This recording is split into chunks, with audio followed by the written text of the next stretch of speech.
এত জুলুম নির্যাতন দেখার পরও যদি কোনো মানুষ জালেমের পক্ষে রায় দেয়, ওই জালেম কিয়ামতে যেভাবে উঠবে আপনাকে আল্লাহ ওইভাবেই তুলবে। টাকলা মোরাদের নাম শুনেছি আমরা। এই লোকের মাত্র 6 মিনিট 8 সেকেন্ডের একটা অডিও কল রেকর্ড ফাঁস হওয়ার কারণে তার সব চলে গেছে। 10 দিন আগে যে লোকটা আইন পুরা চালাতো, সেই লোকটার পক্ষে একটা উকিল পর্যন্ত এখন দাঁড়াতে রাজি। এইটাই আল্লাহর ধরা। এটা কার ধরা? গাছের উপরে, বাঁশের উপরে।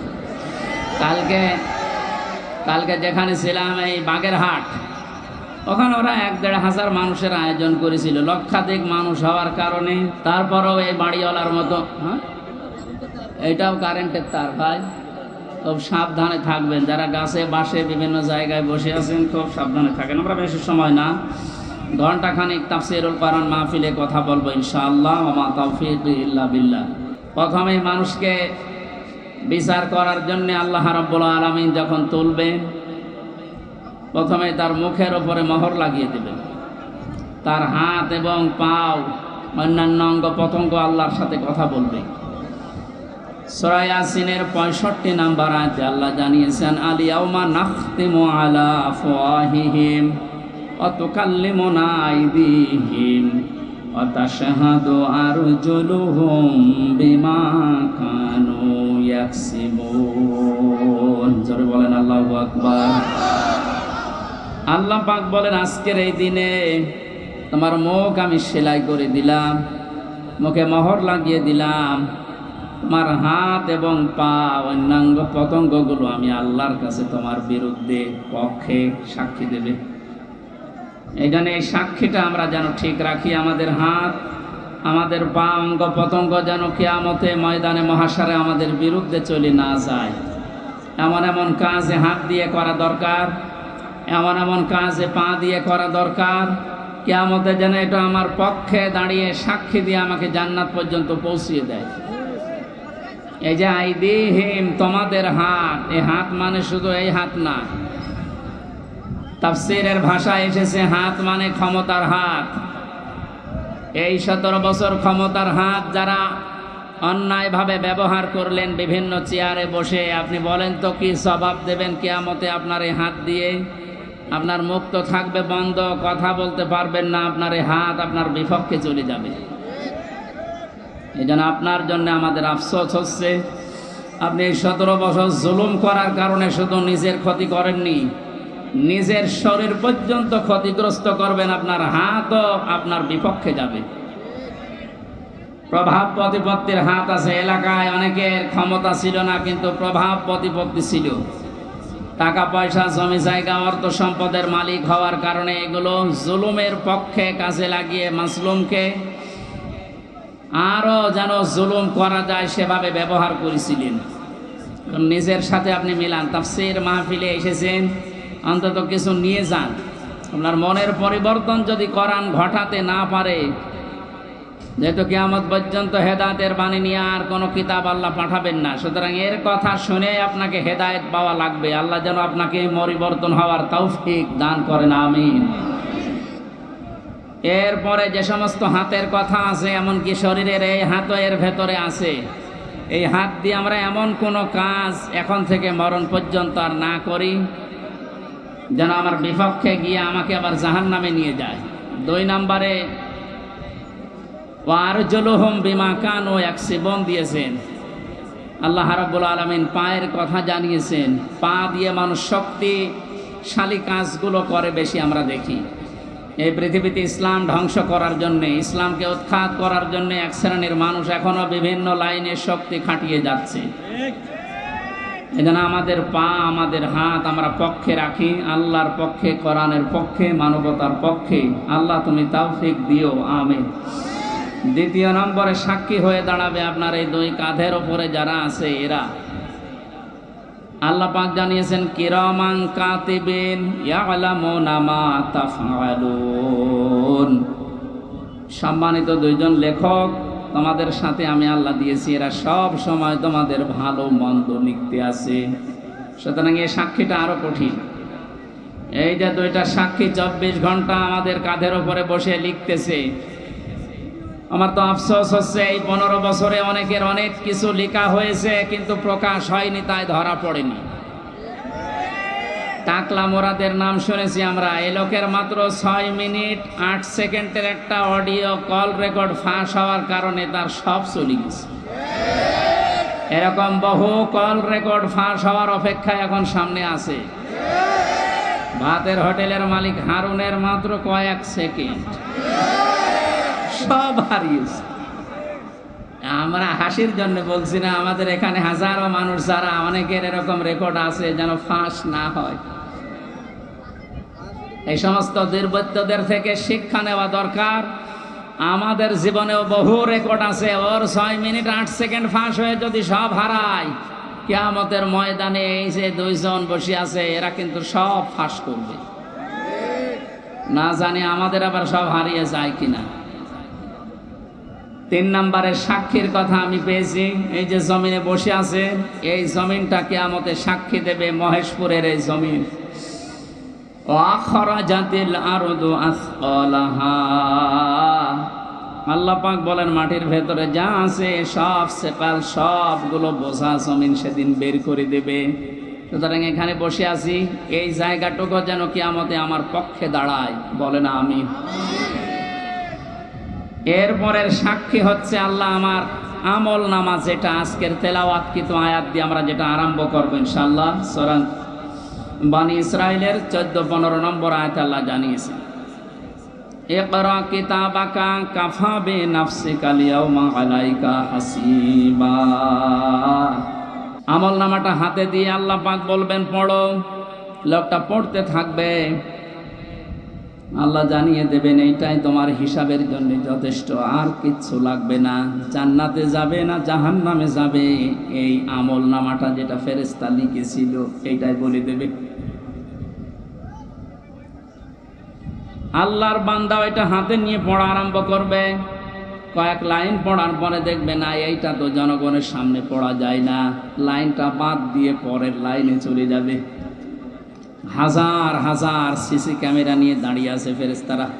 হাফিজাহুল্লাহ এই 2 জনের ব্যাপারে আলাদা কড়াকড়ি দিয়ে ওরা ক্যামেরা লাগিয়ে দিয়েছিল, যেন কেউ কথা বললে ওইটা ওরা অফিস থেকে দেখতে পারে যে কি কথা বলছে। অথচ আমাদের যে মামলা, আমার তো ছেড়ে রাখার দরকার ছিল জেলখানার ভেতরে। এই ঠুনকো মামলা দিয়ে এত কঠিন কঠিন অবস্থায় নিয়ে গেছে, মানুষ এমনি টেনশনেই হাফ হয়ে যাওয়ার কথা। ফাঁসির কন্ডেম সেলের ভেতরে ওরা রেখেছিল আমারে, অথচ আমারে রাখার দরকার ছিল তো ওয়ার্ডে, যেখানে 70-80 জন মানুষ থাকে, যে এখানে সারাদিন থাকেন, গল্প করেন, নামাজ পড়ান, কোরআনের কথা বলেন, মাগরিবের পরে আপনারে ঘরে তালা লাগিয়ে দেবেন। 24 ঘন্টা এদিকে 2.5 হাত, এদিকে 3.5 হাত তালা লাগিয়ে দিত, থাক, কোনো যোগাযোগ নেই, যোগাযোগ বিচ্ছিন্ন।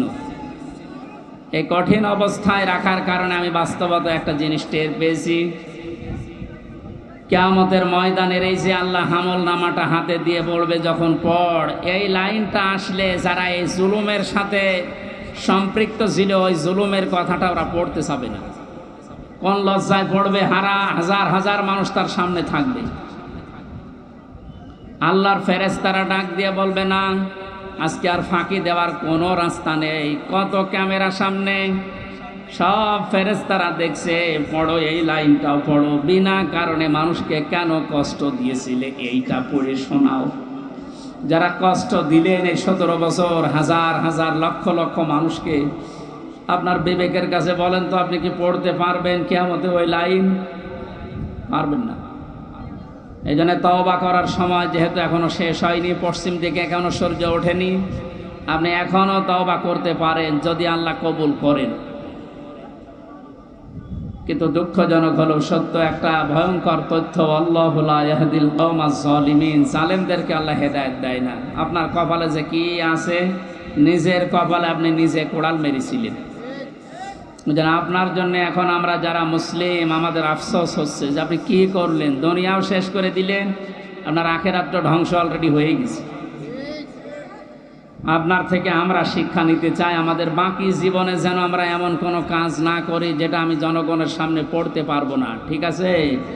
তাহলে এই মাহফিল সাকসেস হবে। তাছাড়া আমি একেবারে হাব্বা জাব্বা দিয়ে স্টেজ সব ভেঙে ফেললাম, কোনো কাজ আছে?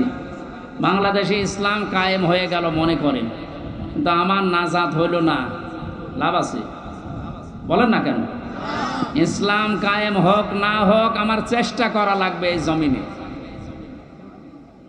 কারণ এই যে ইসলাম, এটা আল্লাহর তৈরি করা, আল্লাহর পাঠানো। আমি ইসলামের মালিক না, আমি ইসলামের খাদেম। আমি ইসলামের কি?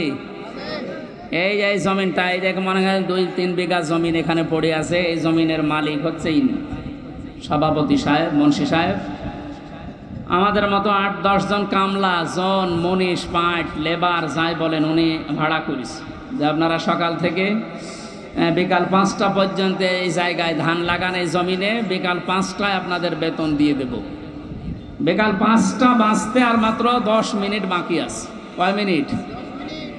8-10 জন মস্তান এসেছে মোটরসাইকেল নিয়ে, বড় বড় ছড়ি নিয়ে, সোনার ছেলেরা এখন যেটা ব্যবহার করতো, যেটা এখন পাওয়া যাচ্ছে, এইটা এখন নিয়ে এসে বলছে ধান আমরা লাগাতে দেব না, ধান লাগিয়েছেন যা আরো তুলে ফেলবো। আমরা যারা আছি কামলা হিসাবে যারা কাজ করছি, একেবারে ছেড়ে দিলে হবে? তাহলে বেতন পাওয়া যাবে? ওদেরকে বলবো ভাই, এ জমিনের মালিকও আমরা না, এ ধানের মালিকও আমরা না, আমরা কামলা, আমরা হচ্ছে জন, লেবার যাই বলেন, আমরা খাদেম। কাজ করছি, বিকাল 5টায় বেতন দিয়ে দেবে। এখনো 10 মিনিট বাকি আছে। আপনারা ধান যদি তুলে ফেলতে চান, এ ফসল নষ্ট করতে চান, 10 মিনিট পরে তুলে। অবশ্য ঠিক এইরকম কামলা নেওয়া যায় না? ঠিকই বলিস, কারণ জমি তো আমার না, এ ধানও আমার না। তুলে ফেলেন, আমার অসুবিধা নেই, 10 মিনিট পরে। আমার বেতনটা আগে বিকাল 5টায় নিয়ে নিই। বিকাল 5টা বাজার আগে কিন্তু এ ধান আমি তুলতে দেব না, যারা 10 জন কামলা আছি।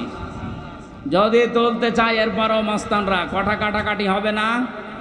মারামারি, রক্তপাত, যদি মেরে ফেলা লাগে। কারণ আমার টার্গেট কি? বেতন। টার্গেট কি? ওইটা না হলে আমি পরবর্তী যারা আছে, আমার ছেলে মেয়ে স্ত্রী, এদেরকে খাওয়াবো কি? সুতরাং আমার বেতন হয়ে যাক, এরপরে খাবেন। এরপরও যদি তুলে ফেলে মস্তানেরা, আমাদের সাথে মারামারি করে যাই হলো। এখন ওই যে জমির মালিক একজন আছে না, কথা বলে না কেন? আমরা খাদেম যারা আছে, এই খাদেমেরা এদিকে তাকান। আমরা খাদেম না? কার খাদেম? কোরআনের খাদেম। কিসের খাদেম? এই খাদেমদেরকে বলছে শুধু এটা এই 10,000 20,000 মানুষ আমার সামনে, তা না। এটা রেকর্ড হচ্ছে, সারা বাংলাদেশ সহ বিশ্বের লক্ষ কোটি মুসলমানেরা শুনছে। 175 কোটি মুসলমানকে খাদেম যারা, কোরআনের আল্লাহর দাস যারা, আমরা আল্লাহর গোলাম যারা, তাদেরকে বলছি জমিনে ইসলাম কায়েম করতেই হবে। এটা ফরজ না, চেষ্টা করে যাওয়া ফরজ। হলে ভালো, না হলেও আমার অসুবিধা নেই, আমার বেতন আছে বিকাল 5টায়, জান্নাত। এক কথা বলেন না কেন? কিন্তু বিকাল 5টা বাজার আগে, তার মানে জীবনের শেষ দিন। ওয়াবুদ রব্বাকা হাত্তা ইয়াতিয়াকাল ইয়াকিন, সূরা হিজরের 99 নম্বর আয়াত। আল্লাহ বলেন ইবাদত করবা আল্লাহর ওই দিন পর্যন্ত যতদিন মরণ না আসে। সুতরাং মৃত্যু আসার আগ পর্যন্ত আমরা যারা খাদেম আছি, এ জমিনে আল্লাহর দিন কায়েম করার চেষ্টা চালাবই। বাধা যদি কেউ দিতে আসে, তর্কাতর্কি হবে, এতদিন সেটা হয়েছে। হাতাহাতি হবে, এতদিন যেটা হয়েছে। রক্তপাত হবে, এতদিন যেটা হয়েছে। ফাইনাল এখন শুরু হবে, মেরে ফেলা লাগলে মেরে ফেলবে। এখন আর সাহস কেউ করবে না, এখন আর সাহস করবে না। এই জন্য তো দাড়ি কেটে পালাচ্ছিল। আশ্চর্য ইতিহাস তৈরি করে গেল লোকটা। তাহলে বোঝা যাচ্ছে এই দাড়ি, এটা মেকি দাড়ি। মানুষকে ধোকা দিয়ে, বোকা বানিয়ে কোটি কোটি টাকার মালিক হয়েছে এই দাড়ি দেখিয়ে। নাম দিয়েছে কি? দরবেশ বাবা। এই যদি হয় দরবেশের অবস্থা, বাকি যেগুলোর কিনছে ওদের চরিত্র কি? আমির হোসেন আমন, আমি একটা লোকের ভিডিও দেখলাম, এর চরিত্র এত নিচে নেমেছে, আমি এতদিন জানতাম না। সে নাউজুবিল্লাহি মিন যালিক। এদের সর্বোচ্চ নেতার যদি এই অবস্থা হয়, বাকিগুলো যে কোথায় যে টাল হয়ে পড়ি আছে, আল্লাহ ছাড়া আর কেউ জানে। কয়েকজনের একটু ফাঁস হয় বলে আমরা জানি, ওদের প্রত্যেকের চরিত্র এরকম। বহু মানুষের সাথে মিশে দেখেছি এইটা। একবার চট্টগ্রাম থেকে আসার সময় এক বাসের ড্রাইভার, পেছনে বসেছিলাম, বলছিল এই কথা যে কি বলবো, কিছু বলতেও পারি না, সইতেও পারি না। মাঝে মাঝে যখন বাস চালিয়ে যায় মনে করি ওই রকম কিছু পেলে চাপা আগে ওইটা দেব। কত রাগ একটা মানুষের তৈরি হলে এ কাজ করতে পারে বলেন তো? যদিও হত্যার পক্ষে আমি না, কিন্তু ঝিনাইদহ শহরে একজনের লাশ দেখলাম টাঙিয়ে জুতা দিয়ে পিটাচ্ছে। একটা মানুষকে কত ঘৃণা করলে এ লাশ টাঙিয়ে, তাও উলঙ্গ করে টাঙিয়ে রেখেছে। এরপরও আপনার লজ্জা হয় না? এরপরও সাপোর্ট করেন জালেমদের। আপনার তো বিবেক মরে গেছে। এতক্ষণ মাওলানা হুসাইন আহমেদ অনেক কথা বলেছে, সর্বশেষ কথা ছিল আয়না ঘর নিয়ে।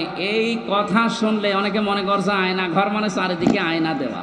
কোনো আয়না নেই, কোনো আয়না নেই। আমি তো রিমান্ডে 10 দিন ছিলাম, কোনো আয়না নেই। যে অবস্থা তৈরি করেছেন আপনি, এর সাথে জড়িত যারা প্রধান থেকে শুরু করে নিম্ন পর্যন্ত, একটাকেও ক্ষমা করার মতো না। কারণ এরা ক্ষমার অযোগ্য হয়ে গেছে। ক্ষমা পাওয়ার জন্য যে যোগ্যতা দরকার এদের ভেতরে সেটা নেই। সুতরাং যারা বলছেন এদেরকে ক্ষমা করে দিলে হয় না, না, কিসের ক্ষমা? আপনি ব্যারিস্টার আরমান, যিনি তার স্ত্রী 8-9 বছর পর্যন্ত অপেক্ষায় ছিল, উনি আজকে একটা ভিডিও বার্তা পাঠিয়েছে যে আমি আশা ছেড়ে দিয়েছিলাম যে আমার পরিবারস্থ লোক মনে হয় আমি আর দেখতে পারবো না, কিন্তু আমার পরিবারের লোক আমার আশা ছাড়েনি। আপনি এই দৃশ্যটা একটু সামনে নিয়ে নিজের সাথে মিলান তো। আপনার জীবনেও কোনোদিন জালেমদের ক্ষমা করতে মনে চাইবে? কখনো চাইবে না। মানে বাস্তবতা টের পাচ্ছেন না। তাই 5 দিন 7 দিন 10 দিনে আপনার অবস্থা এরকম হয়ে গেছে। 8 বছর 10 বছর 12 বছর 14 বছর একজনকে মাটির নিচে এক ঘরের ভেতরে পচা খাবার দিয়ে আটকিয়ে রেখেছে। আপনার বিবেক বলে কিছু আছে? আপনি জানোয়ার চাই তো খারাপ। মনে করলাম তাফসীর করবো কি করে? দৃশ্যগুলো সব এখন চোখের সামনে ভাসছে।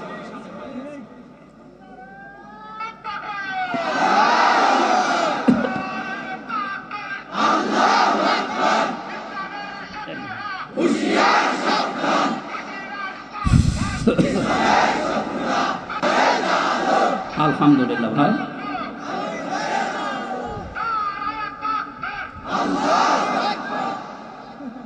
আমার ভাইরা, কোরআনে কারিমে আল্লাহ পাক জানিয়েছেন মায়াশফা শাফাআতান হাসানাতান ইয়াকুল্লাহু নাসীবুম মিনহা ওয়া মায়াশফা শাফাআতান সাইয়্যাতান ইয়াকুল্লাহু কিফলুম মিনহা ওয়া কানাল্লাহু আলা কুল্লি শাইইন মুকিতা। এই পৃথিবীতে কোনো মানুষ যদি ভালো কাজের, সৎ কাজের, কল্যাণমূলক কোনো কাজের সুপারিশ করে, সহযোগিতা করে, রায় দেয়, ভোট দেয়, সাপোর্ট করে, সমর্থন জানায়, ওই লোকটা ভালো কাজ করে যে সওয়াব পাবে, আপনি ওই ভালো কাজে শুধু রায় দেওয়ার কারণে, সাপোর্ট দেওয়ার কারণে একই সওয়াব পেয়ে যাবেন। সুতরাং এই সুযোগ কিন্তু সামনে আসতেছে। ভালো কাজ করা যায় যে সমস্ত মানুষের দ্বারা, আপনি যদি ওই জায়গায় যেতে না পারেন, যারা ভালো কাজ করবে এদেরকে আপনি অন্তত সাপোর্ট দিয়ে, সহযোগিতা করে, রায় দিয়ে হলেও এগিয়ে যাবেন। লোকটা ভালো ভালো কাজ করে যত সওয়াব কিয়ামতে নিয়ে উঠবে, আপনি শুধু রায় দেওয়ার কারণে কিয়ামতে ওই সওয়াব নিয়ে উঠতে পারবেন? পরবর্তী শব্দ দেখেন, ওমাইয়াশফা শাফাআতান সাইয়্যাতান ইয়াকুল্লাহু কিফলুম মিনহা। কোনো মানুষ যদি অন্যায় কোনো কাজ করে আর ওই কাজে যদি কেউ সাপোর্ট দেয়, রায় দেয়, ভোট দেয়, সমর্থন জানায়, খুশি হয়, ওই লোকটা অন্যায় করার কারণে যা পেয়েছে আপনি শুধু খুশি হওয়ার কারণেই তাই পাবেন। এত জুলুম নির্যাতন দেখার পরও যদি কোনো মানুষ জালেমের পক্ষে রায় দেয়, ওই জালেম কিয়ামতে যেভাবে উঠবে আপনাকে আল্লাহ ওইভাবেই তুলবে। যেন আপনাকে আমি বাঁচাতে চাই, আপনি তো অত বড় জালেম না, এই জন্য আপনাকে আমি বাঁচাতে চাই, কোনো জালেমের পক্ষে থাকবেন না।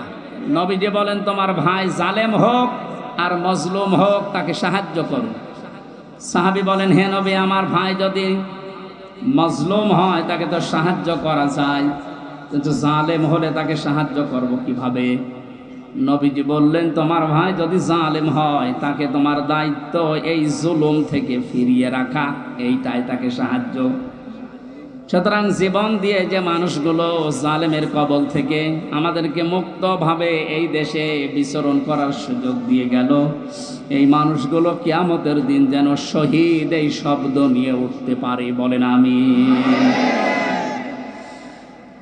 ময়দানে মাহশারে আমল নামাটা, কিতাবটা যখন আপনার হাতে আল্লাহ তুলে দেবে, বলবে তুমি নিজেই যথেষ্ট, জান্নাতে যাবে না জাহান্নামে যাবে। আমি আমার ইমান থেকে কথা বলছি, কারো দিকে না তাকিয়ে এবার নিজের দিকে আয়াতের সাথে মিলিয়ে বলেন তো, এখনই যদি মারা যান আর এই বইটা যদি আপনার সামনে তুলে ধরে বলে বল হামজা তুই এইটা পড়ে যা, জান্নাতে যাবি না জাহান্নামে যাবি? কাবা শরীফ যখন তাওয়াফ করে মানুষ, আমি 16 সালে গিয়েছিলাম, গত বছরও গিয়েছি, বাস্তবতায় যেটা দেখলাম, ষষ্ঠ চক্করে মানুষ একটা দোয়া পড়ে আল্লাহর কাছে, আল্লাহুম্মা ইন্না আলাইয়া হুকুকান ফীমা বাইনি ওয়া বাইনিকা। কাবার সামনে নিয়ে বলে রব্বুল আলামিন তুমি আমার মালিক, আমি তোমার গোলাম, তোমার ভেতরে আমার ভেতরে বহুদিন পাওনা আছে, আমি বান্দা হিসাবে, দাস হিসাবে, গোলাম হিসাবে যা যা পাবো তুমি সেই বীর্য থেকে শুরু করে হামজা বানিয়ে সব দিয়ে দিয়েছো। আমি উল্লেখ করার মতো কিছু ছিলাম না। হাল আতা আলাল ইনসানি হিনুম মিনাদ দাহরি লাম ইয়াকুন শাইআম মাযকুরা।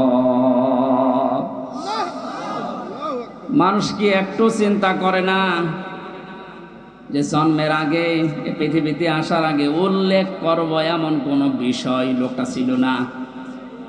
আজকে সভাপতির নামের নিচে দেখলাম লেখা বিশিষ্ট ব্যবসায়ী আলহাজ নুরুজ্জামান মুন্সি, কত সুন্দর নাম দিয়ে পেছনে ডিগ্রি লাগিয়ে দিয়েছে, উনি এই কাজ করি খায়। বয়স যদি এখন 60 বছর হয়, 61 বছর আগে এই নাম গন্ধ পৃথিবীর মানুষ জানত? বলেন বলেন।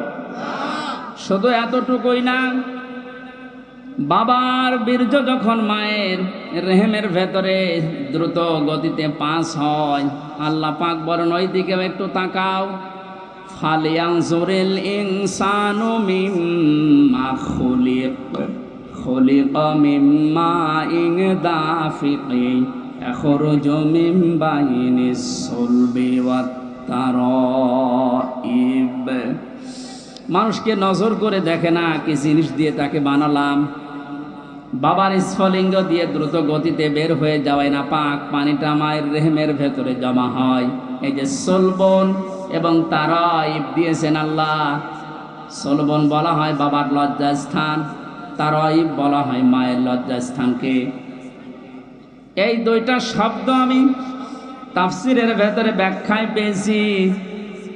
আল্লাহ বাবার ক্ষেত্রে 1 বচন দিয়েছেন, মায়ের ক্ষেত্রে বহু বচন দিয়েছেন। কেন দিলেন?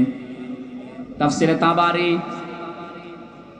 মুফাসসিরে আয়াতের এই সলবনা তারাইবের ব্যাখ্যা করতে গিয়ে লিখেছেন, পৃথিবীতে মানুষকে নিয়ে আসতে বাবার চাইতে মায়ের কমপক্ষে 3 গুণ কষ্ট বেশি হয়। এটা এখানে যত পুরুষ মানুষ আছি আমরা, সর্বোচ্চ 45 ইউনিট কষ্ট যদি আমাদের শরীরের ভেতরে কেউ এনে দেয়, আমি সঙ্গে সঙ্গে মারা যাব, আর সহ্য করতে পারবো না। বিজ্ঞান জানিয়েছে পৃথিবীতে হামজাকে দুনিয়ায় আনতে তার মায়ের কমপক্ষে 57 ইউনিট কষ্ট সহ্য করা লেগেছে। 45 আসলে আমরা মারা যাব, অথচ উনি সহ্য করেছিলেন 57 ইউনিট। প্রতিটি জিনিস পরিমাপ করার একটা যন্ত্র আছে, কষ্ট মাপ দেওয়ার জন্য একটা যন্ত্র আছে, এটা ইউনিট দিয়ে মাপা লাগে। এই যে এই প্যান্ডেলটা যদি আপনাকে আমি মাপ দিতে বলি, দাড়ি পাল্লায় তুলে দেবেন কি দিয়ে? ফিতা লাগবে, গজ লাগবে, টেপ বলেন, এটা দিয়ে মাপতে দিলে আপনি মাপতে পারবেন এটা কয় গজ। পৃথিবীতে প্রতিটি জিনিস মাপার আলাদা আলাদা যন্ত্র আছে না নেই? কষ্ট মাপার জন্যে 45 থেকে 57 আপনি হিসাব করেন, এতগুলো কষ্ট সহ্য করার পরেও শুধু শেষ করেননি। সূরা হাক্কাত 15, 16, 17, 18 এই আয়াতগুলোর তাফসিরে পেয়েছি, হামালাতুহু উম্মুহু কুরহা ওয়া ওয়াদাআতুহু কুরহা ওয়া হামলুহু ওয়া ফিসালুহু 30 শাহরা ইলা আখিরি আয়াত। আল্লাহ পাক বলেন, তোর মা তোকে কষ্টের পরে কষ্ট সহ্য করে পেটে বহন করেছে, শুধু এতটুকু শেষ করেনি, ডেলিভারির যে কষ্টটা এটাও সহ্য করেছে, এতটুকুও শেষ করেনি, 2 থেকে 2.5 বছর পর্যন্ত বুকের দুধ খাওয়িয়েছে। কোন মানুষ যদি এই পৃথিবীতে বলে মায়ের কষ্ট ঋণ আমি শোধ করে দেব, বিশ্বনবী জানিয়েছেন জন্মের পরে যে 1 ফোঁটা দুধ তোমার মুখে মা দিয়েছিল, ওই ঋণটাও কিয়ামত পর্যন্ত শোধ হবে না। মায়ের এই কষ্টের কথা শোনার পরে যে মানুষগুলোর ভেতরে আবেগ আপ্লুত হয়ে মায়ের কথা মনে হচ্ছে যে এই কষ্ট সহ্য করেছে আমার মা, অবশ্যই তাদের উচিত হবে আল্লাহর ইবাদতের পরে মা বাবার দিকে খেয়াল করা, তাদের খেদমত করা।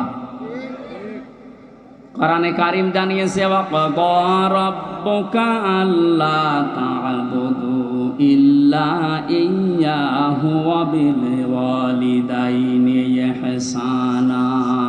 এদিকে তাকান, আল্লাহ আদেশ দিচ্ছেন, আমি রায় দিয়ে দিলাম। রায় দিচ্ছেন কে? আমি রায় দিয়ে দিলাম, লিখে দিলাম। এই যে কজা মানে ফায়সালা করে দেওয়া, রায় দেওয়া, লিখে দেওয়া, সিদ্ধান্ত জানানো। আমি আল্লাহ সিদ্ধান্ত নিয়েই ফেলেছি, রায় দিয়ে দিয়েছি যে আমার ইবাদতের পরে আর কারো ইবাদত করা যাবে না, আর মা বাবার খেদমত করা লাগবে, তাদের পেছনে খরচ করা লাগবে। মহেশপুরবাসী এখানে একটা শিক্ষা পেয়েছি আমি, আল্লাহর ইবাদত করা, আল্লাহর আইন মানা নফল না ফরজ? আরো জোরে বলেন। মা বাবার আইন মানা, আপনি আলেন, আপনি কথা বলবেন না। যারা জানেন না মুখ খুললেন কেন বলেন তো? আমি এখানে একটা শিক্ষা নিতে চাই, আমি গতানুগতিক কথা বলি না। আপনি দেখেন তো কি এখান থেকে বের হয়। আল্লাহর আইন মানা আমরা দেখলাম ফরজ, প্রশ্ন করা যাবে? বলেন না কেন? আল্লাহর আইন আপনার বুঝে আসুক বা না আসুক, এইটাই ফাইনাল, কোনো প্রশ্ন। আল্লাহর আইন মানা কি? সবাই মুখ খোলেন তো কি? মা বাবার আইন মানা ফরজ না। এই যে মাঝখানে ওয়া আছে, মা বাবার আইন মানা ওয়াজিব না, ফরজ না, ওয়াজিব না। মা বাবার খেদমত করা ফরজ, আইন মানা শুধুমাত্র আল্লাহর ফরজ। কার? আরো জোরে বলেন। আর আল্লাহর পরে রসুলকে আল্লাহ শরীয়ত প্রণেতা বানিয়েছেন, শারে, এজন্য উনি যে নিয়ম নীতিগুলো দিয়েছেন ওইগুলো ফরজ। মা বাবার আইন মানা ফরজ নয়, তাদের সেবা করা, খেদমত করা, টাকা পয়সা তাদের পেছনে খরচ করা কি? বলেন না কেন? কেন ফরজ কেন? আল্লাহ রাব্বুল আলামিন দলিল দিচ্ছেন, আখফিদ লাহুমা জানাহা যুল্লি মিনার রাহমা। এদিকে তাকান, এটা আলেম না? এটা শব্দটা হচ্ছে আখফিজ, খফজন মানে ডাউন করা, এরপরে ফল করা। খফজন মানে কি? ডাউন করার পরে ফল করে দেওয়ার আরবি নাম আখফিজ বা খফজন। আল্লাহ বলেন খফজন করবে। জানাহান মানে ডানা, দিল্লুন মানে ছায়া হয় বা নম্রতা হয়। তোর যে ছায়া আছে ডানা, আর এই ডানার ছায়াটা এভাবে ডাউন করার পরে ফল করে দিবি। আমার প্রশ্ন হচ্ছে, এ পৃথিবীতে কোনো মানুষের ডানা আছে কি? এটা কি? তাহলে আল্লাহ এখানে এদন দিত বা আউদা দিত, এ শব্দ না দিয়ে জানাহুন পাখির ডানা আল্লাহ আমাদেরকে দিলেন। আল্লাহ মনে হয় জানে না তাই, হ্যাঁ? জানাহুন দিলেন পাখির ডানা আমাদেরকে ধার করিয়ে। কেন? ডানা আর দুনিয়ায় কারো নেই? পৃথিবীতে আর ডানা কারো আছে না নেই? কিসের আছে? আরে ভাই, পাখির ডানায় তো দিয়েছে। পাখি বাদ দিয়ে পৃথিবীতে আর কারো ডানা নেই? আছে, এরোপ্লেনের ডানা আছে, হেলিকপ্টারের ডানা নেই? ওদের ডানাটা আল্লাহ এখানে লাগালেন না কেন? তাহলে তো আমাদের এই যে জানাহুন দেওয়া লাগতো না।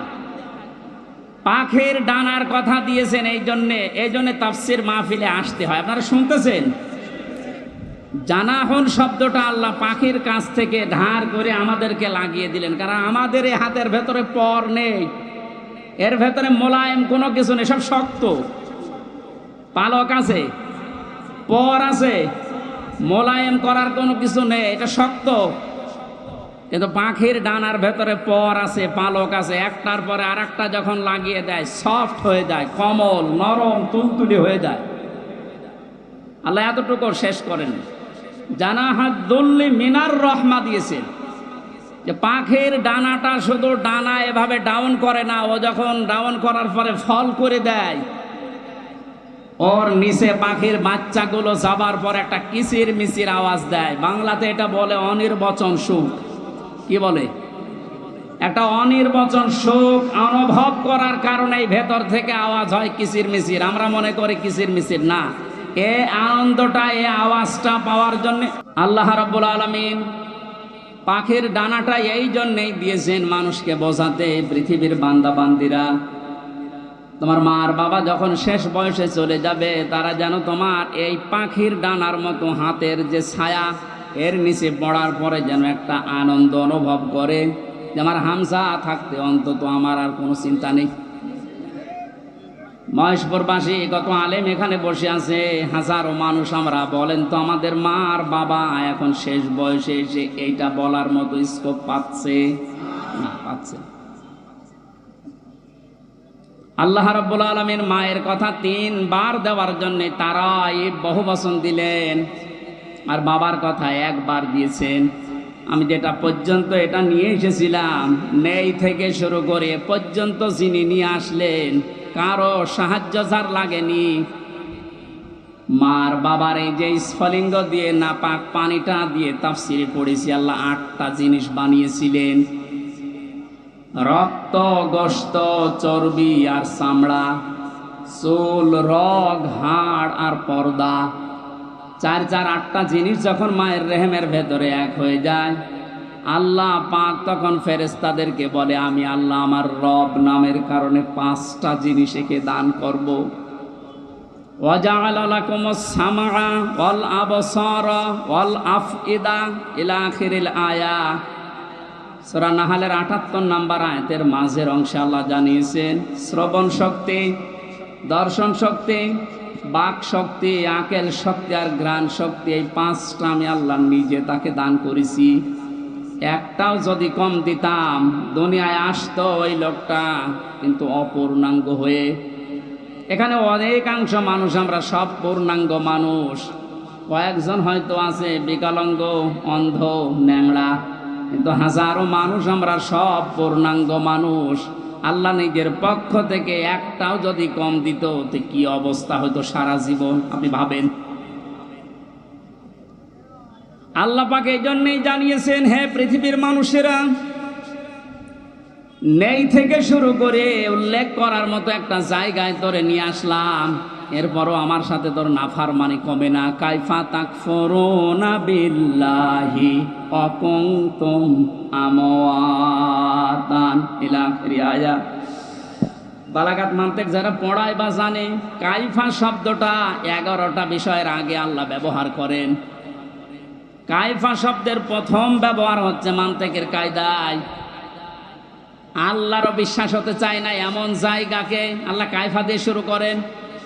এটা এতক্ষণ যেটা বলছিলাম, বীর্য থেকে শুরু করে এ পর্যন্ত আনার পেছনে কারো কোনো অবদান নেই। মার বাবা শুধু এক বিছানায় ছিল, এতটুকু তাদের কাজ। বাকি যা করার বলেন তো কে করেছে? এই মানুষ এখান থেকে হামজা পর্যন্ত হবার পরে যখন নাফরমানি করে, তখন আল্লাহ কায়ফা শব্দ দিয়ে শুরু করেছেন যে কি করে নাফরমানি করে আমারও বিশ্বাস হয় না। কাবার গেলাপ ধরে মানুষ কিন্তু ষষ্ঠ চক্করে এইটাই বলে এসেছি আমরা, রব্বুল আলামিন আমি তোমার গোলাম হিসাবে, বান্দা হিসাবে বহু কিছু আমাকে তুমি দিয়েছো, ওই যে বীর্য থেকে পর্যন্ত, কিন্তু তুমি আমার মালিক হিসাবে আমার তো কিছু দেওয়া দরকার। আমি তো কিছুই তোমার আজ পর্যন্ত দিতে পারলাম না। তবে একটা জিনিস আমার আছে, পুঁজি। তোমার ওই রহমান, ওই গাফফার, ওই গফর নামের খাতিরে এই কাবা সামনে নিয়ে বলছে আমার মাফ করে দাও। এই জন্য যারা তাওবা করার জন্য এখনো রাজি হননি, এখনো পর্যন্ত শয়তানের ধোঁকায় পড়ে আছেন, সুযোগ আছে, আপনারা আশা করছি ফিরে আসবেন। আল্লাহ রাব্বুল আলামিন এই যে রাত 12টার পরে তাহাজ্জুদের সময়ে প্রথম আসমানে এসে আপনাদের মতো আমাদের মতো মানুষকে ডাক দিয়ে বলবে আসো ক্ষমা চাও, ভুল করে ফেলেছো ক্ষমা চাও। আমরা যেন ক্ষমা চেয়ে নিজের জীবনটাকে মুহাম্মদুর রাসূলুল্লাহর উম্মতে পরিণত করতে পারি, বলেন আমিন। মহেশপুরবাসী বান্দা যখন এটা পড়তে পড়তে কিছুক্ষণ যাবার পরে দেখবে না লজ্জা লাগে, পড়ার মতো না, আল্লাহ পাক বলবেন না পড়া লাগবে। আমার তো ওই দিবসের কথা মনে হয়ে এখন আফসোস হচ্ছে, আল্লাহ আমি কি সত্যি পড়তে পারবো? আমার এই 24 সালের এটা আগস্ট মাস, যদি আল্লাহ বলে প্রথম তারিখ পর্যন্ত তোরে মাফ করে দিলাম, চা তোর কোনো হিসাব নেই, শুধুমাত্র এই যে 17 তারিখ আজকে, এই 17 দিনের হিসাব দিয়ে জান্নাতে চলে যা। যত মানুষ এখানে আপনারা আছেন বুকে হাত দিয়ে বলেন তো 17 দিনের হিসাব এখনো জোগাড় করা সম্ভব হয়নি। অথচ যে হাদিস পড়েছিলাম, নবীজি বলেন মা তাজালু কদামা বানি আদম আবদি ইয়াউমাল কিয়ামাতি হাত্তা ইসালান খামসিন। কিয়ামতের এই কঠিন ময়দানে প্রতিটি মানুষকে আল্লাহ তার নিজের সামনে দাঁড় করাবেন। প্রত্যেককেই 5টা করে প্রশ্নের উত্তর জিজ্ঞাসা করবে। 5টা প্রশ্নের সঠিক জবাব দেওয়া ছাড়া কেউ সামনেও যেতে পারবে না, পেছনেও যেতে পারবে না, জায়গায় দাঁড়িয়ে থাকবে। শুধু মাইক ফাটিয়ে টেবিল ফাটিয়ে ফেলেন না, নিজের সাথে মিলান তো। জালেমদের কথা তো বাদই দিলাম, আমরা যারা মজলুম আছি তারা নিজেদের দিকে এই 5টা বিষয় একটু মিলাই। গোজামিল দিয়ে উত্তর দিলে হবে না, নকল করে গোপালগঞ্জের মতো পাশ করে চাকরি পেলে হচ্ছে না। আমরা A+ পাওয়ার পরও আমাদেরকে দেয় না, আর ওরা 2.5 পেয়ে চাকরি পেয়ে যাচ্ছে। কত দুর্নীতি হয়েছে আপনি এবার টের পাচ্ছেন। বাস্তবতায় মিলিয়েছেন আপনি একবারও যে এই লোকটা নিজে আল্লাহর সামনে দাঁড়িয়ে আছে? আপনি নিজে মনে করেন দাঁড়িয়ে যখন আছে, আল্লাহ জিজ্ঞাসা করছেন আওনান উমরিহি ফিমা আফনা, হামজা বলো তো দেখি, একটা জীবন দিয়েছিলাম 60 বছরের, এই 60 বছরে কি করলে? জবাব সঠিকটা দাও। 2 নম্বরের বিষয় আল্লাহ দিয়েছেন যুবকদের বিষয়, এবং সাবাবিহি ফিমা আবলা, একটা যৌবনকাল দিয়েছিলাম। 15 থেকে শুরু করে 45 বছরে যে বিশাল একটা যৌবনকাল, এটা কোন কোন কাজে লাগিয়েছে বলো? আর যেহেতু যুবকদের কারণে দেশটা স্বাধীন হয়ে গেল, এই যুবকগুলো নাই পার পেয়ে যাচ্ছে। আমরা যারা যুবক আছি এই স্বাধীন দেশে এখনো পর্যন্ত পরিবর্তন হচ্ছে না, কি জবাব দেব বলেন? আমার কিন্তু 60 বছরের ভেতরে যৌবনকালটা ছিল। আল্লাহ আলাদা করে যৌবনকালের কথা নবীজি বললেন কেন? এই কারণেই জানিয়েছে, কারণ যুবকদের দ্বারাই সব কিছু পরিবর্ধন করা সম্ভব, যেটা আমরা দেখতে পেলাম। এই যুবকদেরকে আমি আজকে এই মাহফিলে আহ্বান জানাই। শুধু এইটাই না, যেহেতু পরিবর্তন হওয়া আরম্ভ হয়েছে, সংস্কার হওয়া শুরু হয়ে গেছে, আগামীর বাংলাদেশকে ইসলামের হাতে তুলে দিয়ে আপনারা ক্ষান্ত হবেন। যুবকরা যদি ইচ্ছা করে এটা করা সম্ভব কিনা বলেন তো?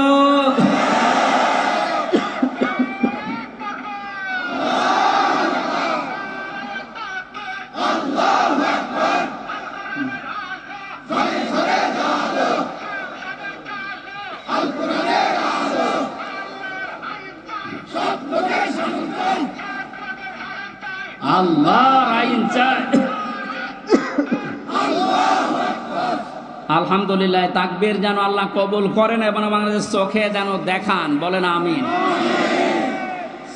আজকে এই যে শেজিয়া বাজারে আমি আয়াতটা পড়েছিলাম, রাআইতান নাস ইয়াদখুলুনা ফি দীনিল্লাহি আফওয়াজা।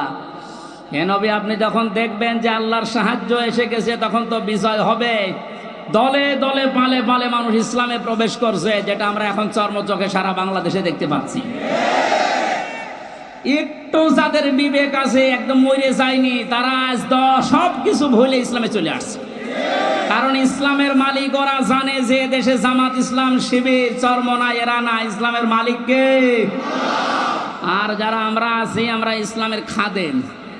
সুতরাং ইসলাম প্রতিষ্ঠা করতে গিয়ে, ইসলাম কায়েম করতে গিয়ে বিকাল 5টার আগে কাউকে আমরা আর ষড়যন্ত্র করতে দেব না ইনশাআল্লাহ।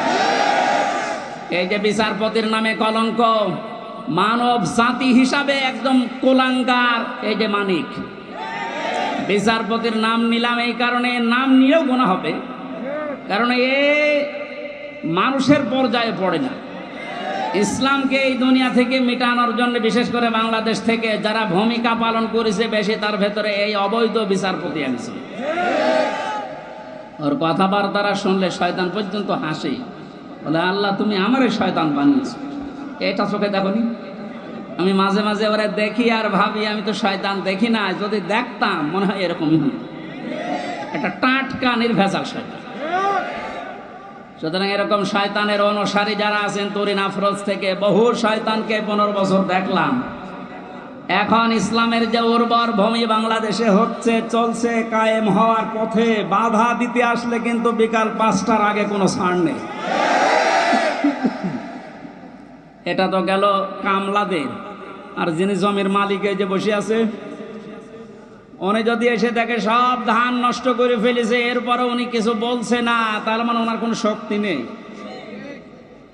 বিশ্বাস করেন, মনে মনে চিন্তা করেন ওনার শক্তি নেই, তা না, এখন হয়তো কিছু বলছে না, গোপনে ওনার কোনো কিছু আছে। যেদিন ধরবে ওদিন বাপ বলার সময় দেবে না, যেটা আমার আল্লাহ এখন মালিক হিসাবে করছে।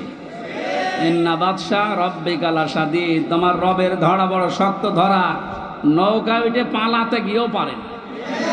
পারবে কি করে? কারণ ওরে তো আমরা ধরি নাই, ধরেছে কে? এদের কারণে হাজারে, অবৈধ আইন মন্ত্রীর কারণে হাজার হাজার মানুষ আইনের এই জায়গায়, ন্যায় বিচারের জায়গায় অবিচার পেয়েছে বেশি। তার বাস্তব প্রমাণ আমি নিজে না, সিএমএম কোর্ট, জজ কোর্ট, হাইকোর্ট মিলে আমার মামলা কতবার তুলেছে। এই যে আমার মামা বসে আছে, মামা শ্বশুর, আমার চাচা ছিল ঢাকায়, বাবা তো ওগুলো বোঝে না ভালো, রাত দিন দৌড়া চাকরি করে বেটা, এরপরও রাত দিন এখানে ওখানে উকিল ধরে করবে কি? কারণ যারাই ধরবে, যত বড় উকিল ধরুক, আর এক উকিল তো বসে আছে ওখান থেকে, যতক্ষণ সিগন্যাল না পাবে আমার নাকি বের হওয়ার কোনো একটা বিচার হলো। আর প্রতিদিন টিভির সামনে এসে শুনতাম যে নাকি লেকচার দিচ্ছে যে আমরা ন্যায় বিচার কায়েম করে ছড়ি দিচ্ছি। এই ন্যায় বিচার। আমার মতো মূল্য চুরির মামলায় যদি 30-32 বার হাইকোর্টে মামলা ওইটি জামিন না দেয়, কিসের ন্যায় বিচার? যেটা এখন সব পরিষ্কার হয়ে গেছে। 15 বছরে কোনো ন্যায় বিচার দেশে কায়েম হয়নি, পুরাটা হয়েছে অবিচার। আল্লাহ যেটা নিজে এখন ধরিস। এই জন্য সাবধান। আল্লাহ এমনি কিছু বলছে না, অনেকে মনে করছে এত কিছু করে কিছু হয় না। এখন কিছু টের পাচ্ছে। আলেমদের মাথায় দড়ি দিয়ে ছাগলের মতো, গরুর মতো যখন টেনে নিয়ে যেত ওই কোর্টে, বারান্দায় দাঁড়িয়ে অনেক শয়তান দেখতাম হাসতেছে আর টিপ্পনি কাটতেছে। যে দেশে আর হুজুর নেই, আমির হামজা, এই মাওলানা মামুনুল হক, এরে ধরলো, আর হুজুর নেই দেশে, তাদের কত সুন্দর সুন্দর কথা, ফেরেস্তার মতো কথা বলে, আর এরা উঠলে শুধু রাজনীতি করে, ধরেছে, ঠিকই হয়েছে। এখন আপনি টের পাচ্ছেন কি হচ্ছে?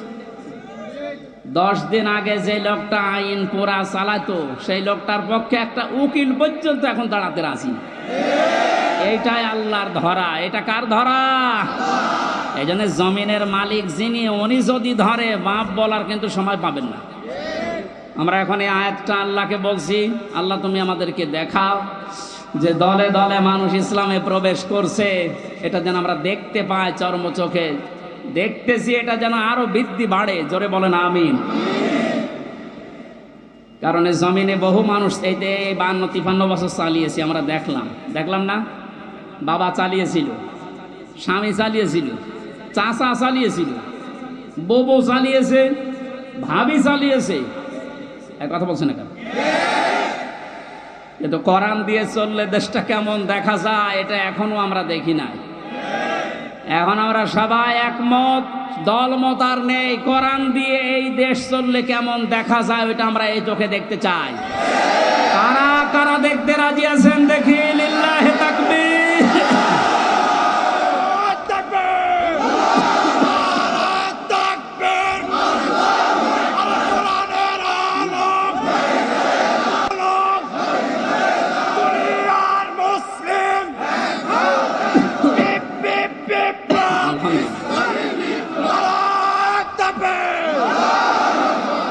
এই জন্য কোরআনের খাদেম আমরা যারা এখানে বসে আছি আমাদের কোনো টেনশন নেই। কায়েম হলেও এদেশে ভালো, না হলেও আমার কোনো লস নেই। আমার বেতন আছে বিকাল 5টায়, তার নাম জান্নাত, ওটা আল্লাহ আমাকে দেবে।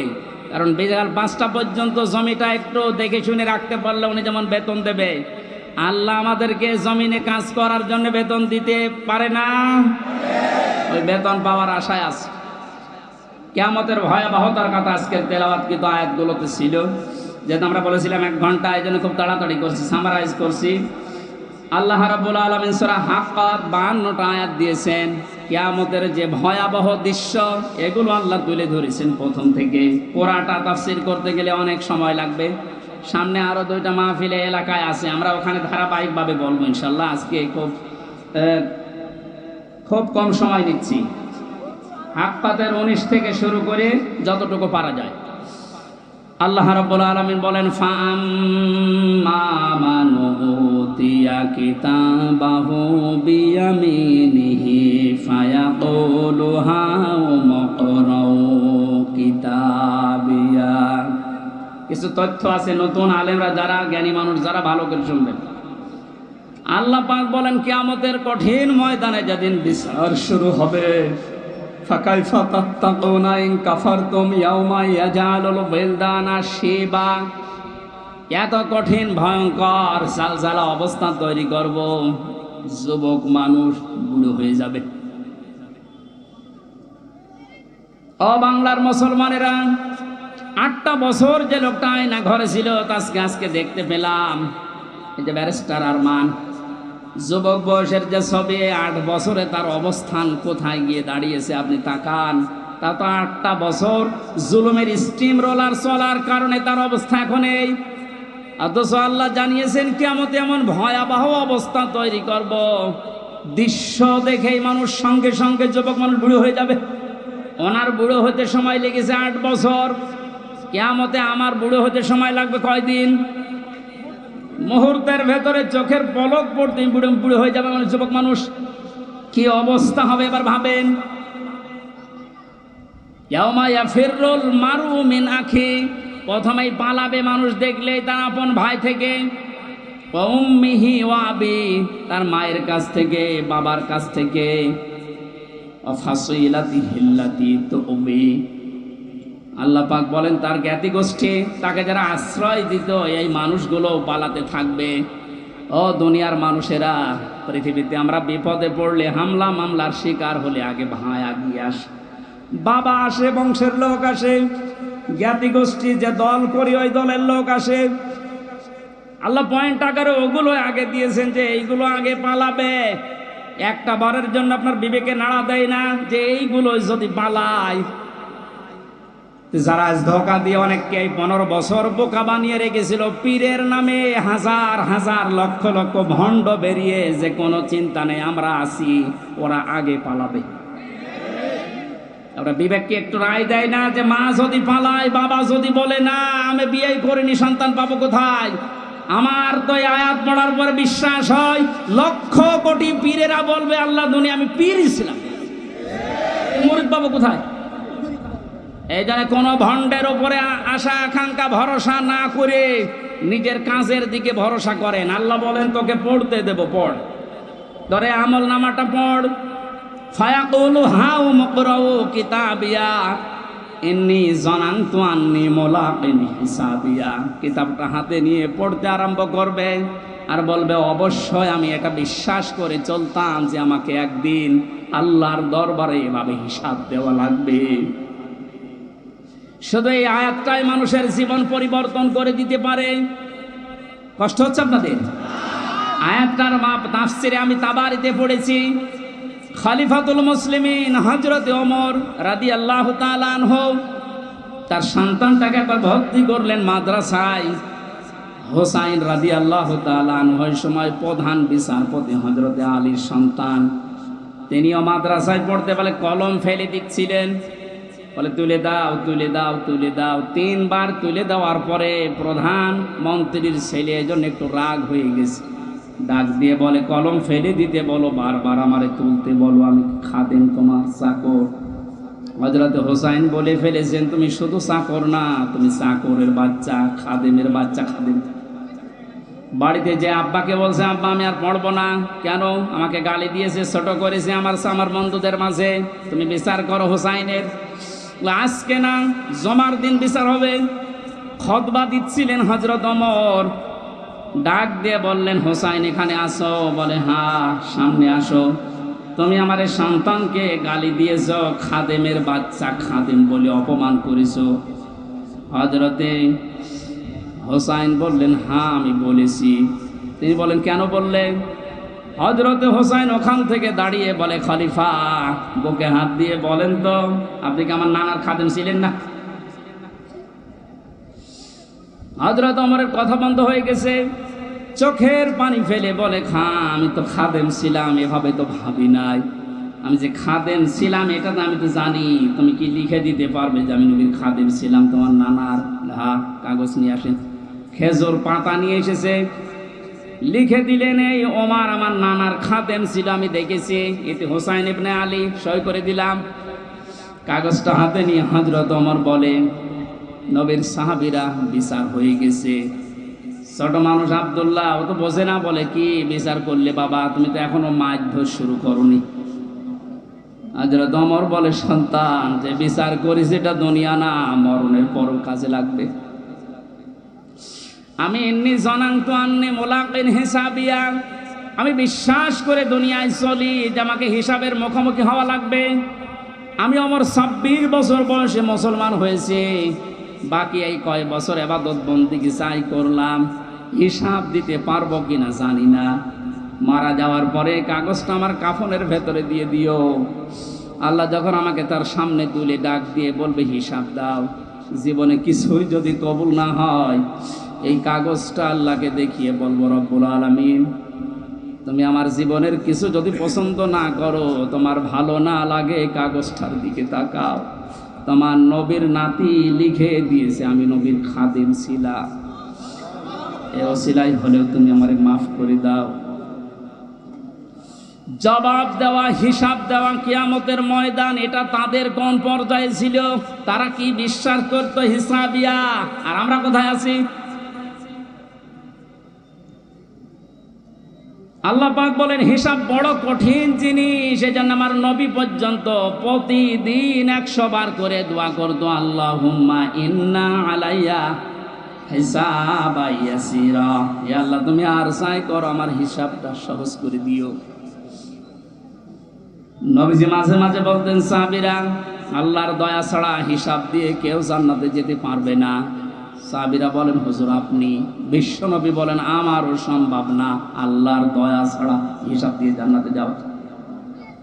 বাংলার মুসলমানেরা যারা আগে পেছনের সব অপরাধ আল্লাহ মাফ করে দিয়েছে, এই মানুষটা যদি 100 বার হিসাবের বিষয়ে চিন্তা করে 24 ঘন্টায়, আমাদের কতবার হিসাব আসা দরকার। যে হিসাবটা যত বেশি আসবে এই দেশ থেকে দুর্নীতি তত বেশি পালাবে। আজ এক একটা মন্ত্রী, এক একটা নেতার ঘরে যত টাকা, যত স্বর্ণ পাওয়া যাচ্ছে, এর একটাই কারণ, এরা কোনোদিন বিশ্বাস করে না যে আর একটা জায়গা আছে যেখানে হিসাব দেওয়া লাগবে।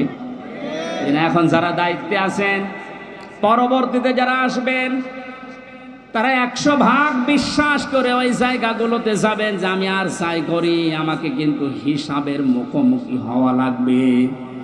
বাংলার দুদক না, বাংলার বিচারপতি না, আমার যিনি আলাইসাল্লাহু বিআহকামিল হাকিমিন, সব চাইতে বড় বিচারপতি যিনি, ওনার সামনে আমার হিসাব দেওয়া লাগবে। কথা বলেন ঠিক কিনা?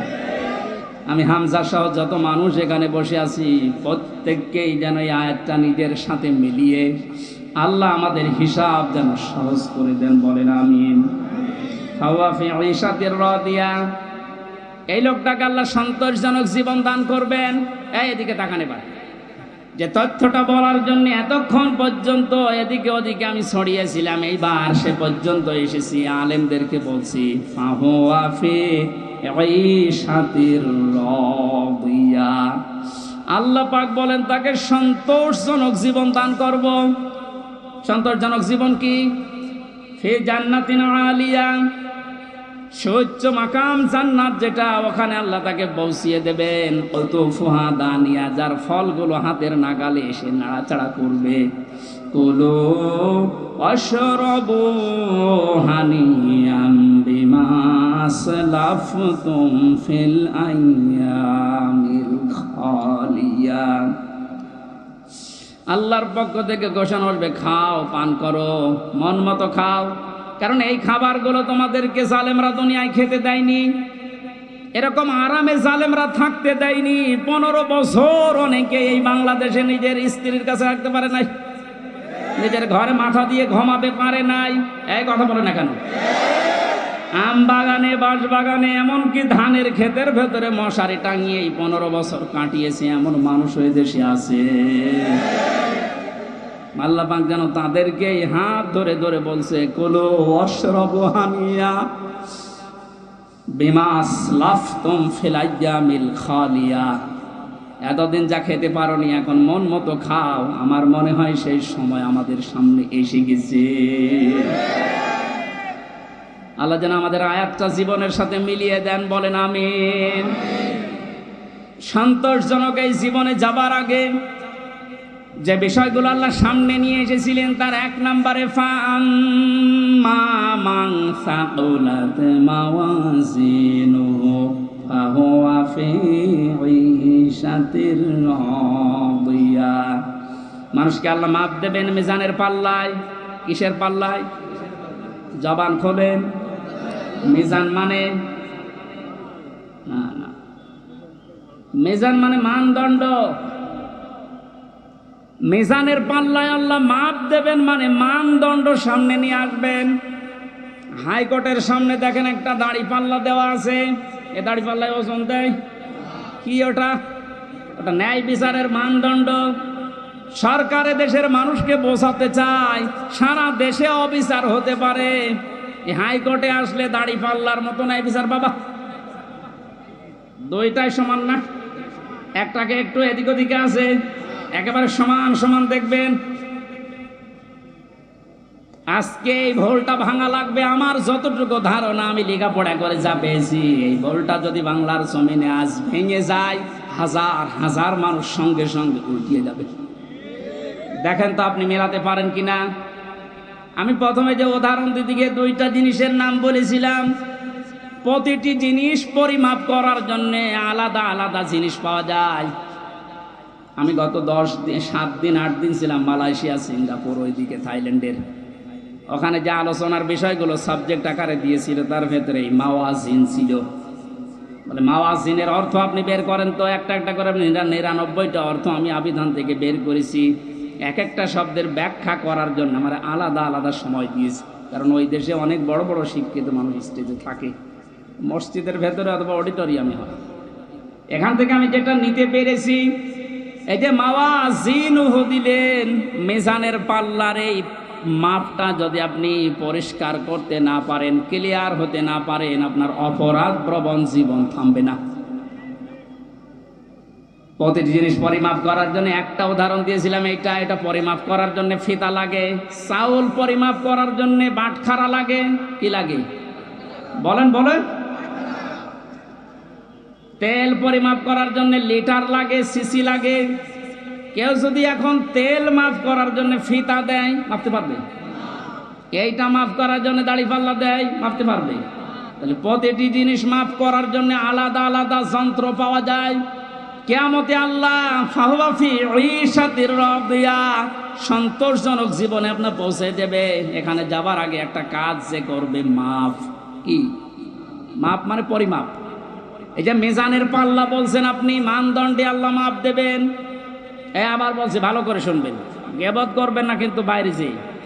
প্রতিটি জিনিস যদি পরিমাপ করার জন্য আলাদা আলাদা যন্ত্র থাকে, কিয়ামতের দিন আল্লাহ মিজানের পাল্লায় মাপ দেবে কি?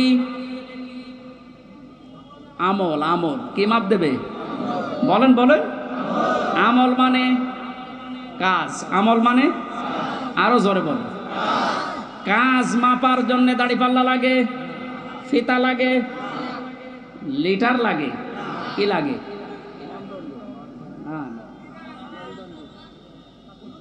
কে বলেছে না? কে ছাত্র ক্লাস করাচ্ছে আল্লাহ জানে। এটার জন্যই তো আসতে হয়। মাপ দেওয়ার জন্য এই পৃথিবীতে গুরুত্ব লাগে। কাজ যদি কেউ মাপতে চায় যে আমি কাজ মাপবো, কেজি দিয়ে মাপা যাবে যে কয় কেজি কাজ। আপনি কি ধরনের বিশ্বাস করেন কিয়ামতে আল্লাহ এইদিকে আমল তুলে দেবে আর এদিকে বদ আমল? আমল মানে কাজ, কাজ কি 5 কেজি হয়? কি বুঝেছেন এতদিন? আল্লাহ মাপ দেবে কি? আমল। আমল এটা ক্লাস চলছে, জবাব দেন তো ছাত্রের মতো।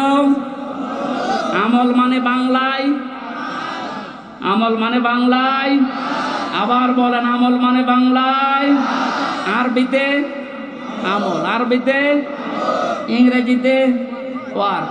জিনিস সবই এক, জিনিস সবই কি? এ মাথায় যেটা আছে এটার এই দেশের নাম চুল। আপনি পাকিস্তানে যে চুল কেটে দেন, কিয়ামতের আগে কাটবে না। তো জিনিস তো একই, নাম বিভিন্ন দেশে বিভিন্ন জিনিস, নাম এক না? জিনিস কি এক না দুই? আমল, ওয়ার্ক, কাজ সব এক। সাধারণ জ্ঞানে আমরা বুঝলাম যেটা মাপ করার জন্য দাড়ি পাল্লা, এই সিসি, লিটার, কেজি লাগে না। এটা মাপতে হলে গুরুত্ব লাগে। কাজ মাপতে হয় গুরুত্বের ভিত্তিতে। কিসের? এখন গুরুত্বের ভিত্তিতে আমল যদি, কাজ যদি, ওয়ার্ক যদি মাপতে হয়, এই পৃথিবীতে সবচাইতে গুরুত্বপূর্ণ কাজ আল্লাহর দৃষ্টিতে ফরজ। বলেন না কেন? এরপরে ওয়াজিব, এরপরে সুন্নাত, এরপরে নফল, এরপরে মুস্তাহাব, এরপরে মুবাহ। সিরিয়াল আকারে ধরেন। আপনি সারা জীবন মুবাহ, সুন্নত, মুস্তাহাব হাজার হাজার করেছেন, নফল, কিন্তু ফরজ ওয়াজিব করেননি। আপনার গুরুত্ব থাকবে কাজের? বলেন। এই স্টেজের গুরুত্ব কি? এই যে সামিয়ানা আর এই খুঁটি, এই দুইটা আসল জিনিস। এর ভেতরে আরো অনেক অন্য জিনিসও আছে, না দিলেও অসুবিধা নেই। এই যে লাইট যদি না দেন, স্টেজ থাকবে না? এই টেবিলটা না দিলে থাকবে না?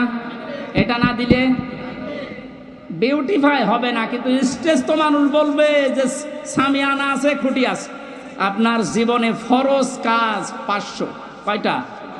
আপনি কোরআন পড়েন, 500 শরীয়তের বিধান পাবেন। 499টা আপনি করেছেন, একটা করেননি, আপনার পুরা জীবনের সব আল্লাহ বাতিল করে দেবে।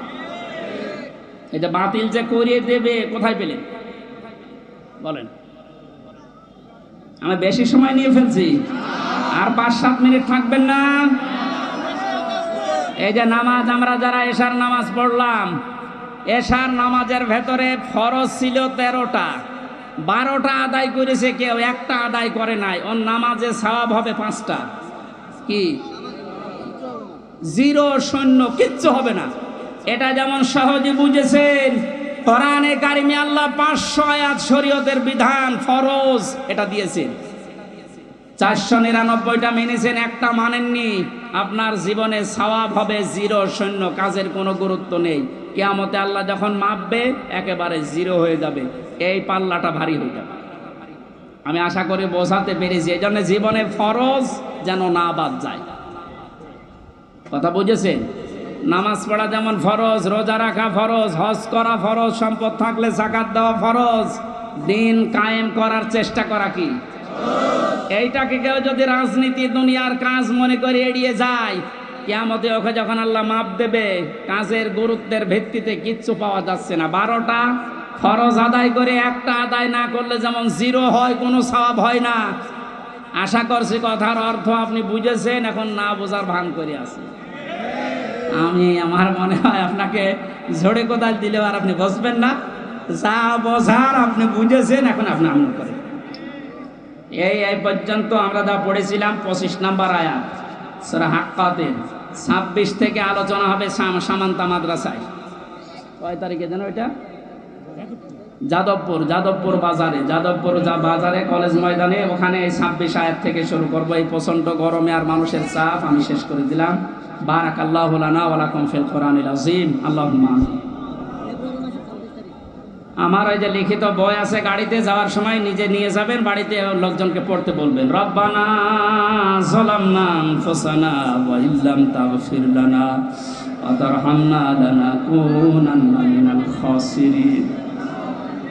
রব্বুল আলামিন কোরআনের পাখে বিশ্বনন্দিত মুফাসসির আল্লামা শহীদ দেলাওয়ার হোসাইন সাইদি এবং যে যুবকেরা বাংলাদেশ স্বাধীন করার জন্য জীবন দিয়ে গেল, এই মানুষগুলোর জন্য আজকের তাফসীর মাহফিলে হাজার হাজার লক্ষ মানুষেরা জড়ো হয়েছে। কোরআন থেকে আমল নেওয়ার বিষয়ে যে কথাগুলো বলেছি, তুমি আমল করার তৌফিক আমাদের দাও। কাজ যেন আমরা ইখলাসের সাথে ভালো কাজে আঞ্জাম দিতে পারি, সেই পরিবেশ তৈরি করে দাও। এতদিন পর্যন্ত জালেমের জুলুমের শিকার হয়ে যে মানুষগুলো মজলুম অবস্থায় ছিল, আল্লাহ তুমি তাদেরকে প্রতিদান দিও, তাদেরকে ইখলাসের কারণে, ধৈর্যের কারণে মেহেরবানি করে তুমি দান করো। মাহফিলের আয়োজন করতে গিয়ে তোমার যে যুবক বান্দারা শ্রম দিয়েছে, যারা টাকা পয়সা দিয়েছে, আল্লাহ এদের টাকাগুলো ওসমানের সাথে কবুল করো। রব্বুল আলামিন যারা শহীদ হয়ে কবরে গেলেন, শাহাদাতের সর্বোচ্চ মাকাম দান করো। যারা অসুস্থ হয়ে আল্লাহ তাআলা গুলিবিদ্ধ হয়ে যে মানুষগুলো হাসপাতালের বেডে এখনো পর্যন্ত কাম কাতরাচ্ছে, এদেরকে তুমি শেফায়ে কামিলা আজিলা নসিব করে দাও।